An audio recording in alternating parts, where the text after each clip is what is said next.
Well, thanks for joining us as we continue to visit the 7 churches of Revelation. We're here in Sardis, and this is an amazing site. They're still doing excavation here. It's pretty cool. The Americans are in charge of this excavation. A lot of times different countries will take over an excavation site here in this area, but the Americans have this one, and you can see a beautiful gymnasium that has been excavated and then rebuilt with a lot of the original materials. Here is a gymnasium, and the young boys would work out here in this courtyard area, and then there would be a bath and different things in the gymnasium. They'd go clean up, and then they would go to school for the day, studying geography and math and literature and the subjects that we would study as well.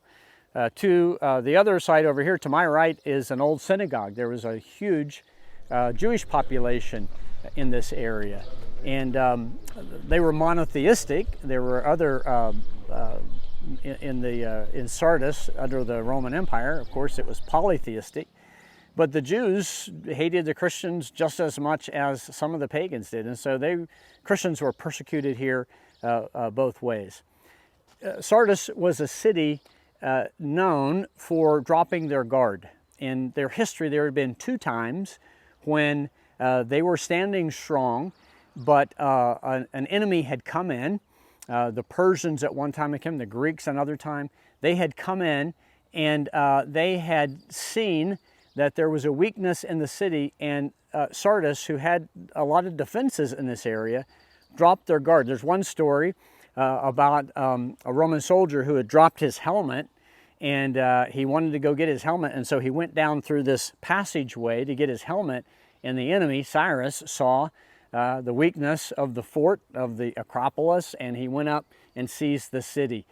And so Jesus uses that to tell Sardis to wake up. They think they are spiritually alive, but they're spiritually dead. They think they're well guarded.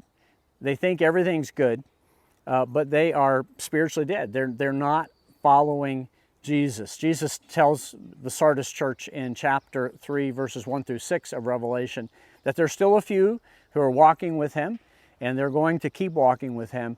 But for those who don't walk with him, for those who think they're alive, they think they're believers, but they're really spiritually dead, he's going to come like a thief in the night. When they least expect it, he's going to come, and the results won't be good.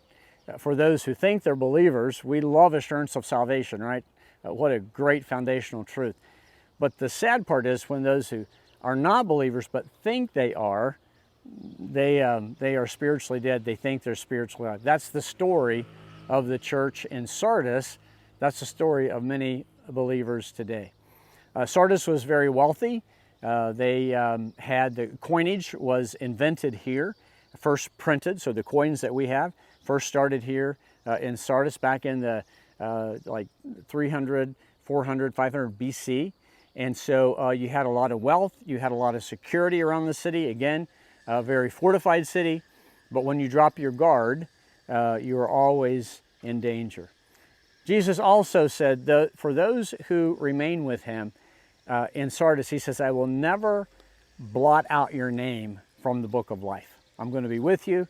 I'll never blot out your name from the book of life. And what a tremendous truth that is, and encouragement that is. In the Roman Senate in that day, they passed a law where if there was a citizen whose name was etched in stone, or even an emperor whose name was etched in stone, and he did something that was criminal, or he did something that the public didn't like, they could etch his name out of the stone.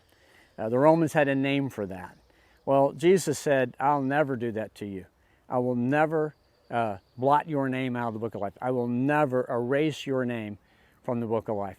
So here in Sardis, we're reminded that we always have to be awake. We have to be aware.